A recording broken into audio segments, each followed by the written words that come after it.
চালাকিটা কি ছিল শুনুন।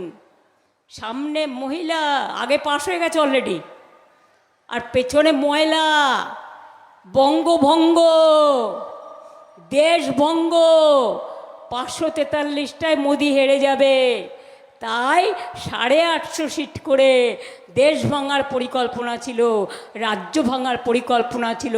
তাই আমরা জোটবদ্ধ হিসেবে হারিয়ে দিয়েছি। আগামী দিনও মনে রাখবেন, আমরা 8 জন আমাদের তাও যেতে পারিনি ইলেকশনের জন্য, শিবসেনাও যেতে পারেনি, আরও অনেক পার্টি, আরও 20-25টা ভোট আমাদের কাছে এক্সট্রা আছে।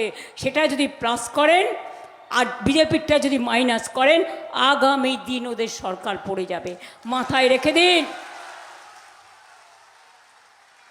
একটা মাইনরিটি গভর্নমেন্ট, তার লোকেরা এসে দিল্লি থেকে, আসাম থেকে, উত্তরপ্রদেশ থেকে, মধ্যপ্রদেশ থেকে, রাজস্থান থেকে এসে এখানে চমকাচ্ছে, উড়িষ্যা থেকে। ভুলে যেও না উড়িষ্যাটা বাংলার বর্ডার, ত্রিপুরা ভুলে যেও না এটা বাংলার বর্ডার। আর দিল্লিতে যখন উল্টাবে, যে যেখানেই থাকো মনে রাখবো, নাড়ু দেব, অনেক ভালো ভালো করে নাড়ু দেব, অত্যাচারের বদলা মিষ্টি দিয়ে দেবো।